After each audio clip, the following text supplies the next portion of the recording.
রাগ করেছি আমার এই ভাইয়ের উপরে যে এখানে তো আমি ভাষণ দিতে আসিনি, আমি এখানে তাদের পাশে দাঁড়াতে এসেছি। একটা কথা শুধু বলতে চাই, যে কথাটা এখানে এসছে যে আমরা দীর্ঘ 15-16 বছর লড়াই করেছি, তাই না? হাসিনার বিরুদ্ধে লড়াই করেছি তো। আপনাদের এখানে খুব কম লোক আছে যার বিরুদ্ধে মামলা হয় নাই, হয়েছে না?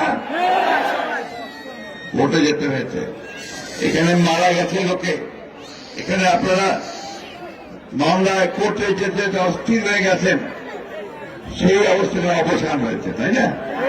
কিন্তু এটা এই অবসানটা, এই সময়টাকে আমাদের ধরে রাখতে হবে।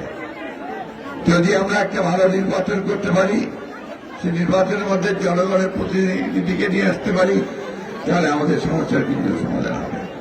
প্রিয় বন্ধুগণ, আরেকটা কথা আমাদের মনে রাখতে হবে যে আজকে এই বিজয়কে, ছাত্র জনতার যে বিজয়, সেই বিজয়কে নস্যাৎ করার জন্য একটা মহল কাজ করছে অত্যন্ত সচেতন ভাবে।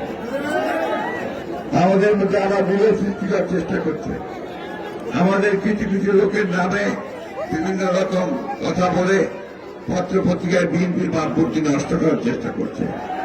এইখান থেকে সবাই বিরত থাকবেন। যদি কাউকে দেখেন যে চাঁদাবাজি করছে বা দখলদারি করছে, তাকে ধরে সাথে সাথে পুলিশে দেবেন অথবা আপনারা আর্মির কাছে দেবেন।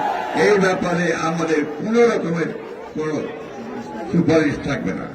আমরা পরিষ্কার বিএনপির কোন লোক এটা করতে পারে না, আপনাদেরকে এটা প্রতিরোধ করতে হবে। বন্ধুগণ, এই কথাটা মেসেজটা খুব ক্লিয়ার।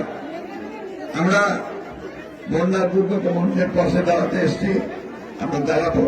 আরেকটা কথা আমি বলতে চাই, নতুন সরকার মাত্র 20-22 দিন বয়স হয়েছে, একে আমাদের সময় দিতে হবে যে সে যেন একটা সুষ্ঠু নির্বাচন করার মতো পরিবেশ তৈরি করতে পারে, তাই না? আগে ভাগে বেশি কথা বলা ঠিক হবে না।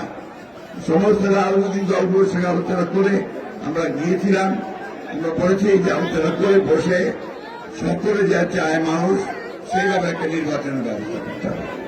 কিন্তু দ্রুত তার সঙ্গে জনগণের যে দাবি, জনগণের প্রতিনিধির হাতে ক্ষমতা তুলে দিতে হবে, জনগণের সরকারের হাতে ক্ষমতা দিতে হবে। আমরা আজকে বক্তব্য বাড়াবো না। আমার মায়েরা খুব কষ্ট করছে, বাচ্চারা খুব কষ্ট পাচ্ছে, তাই অতি দ্রুত তাহলে ওদের ত্রাণ।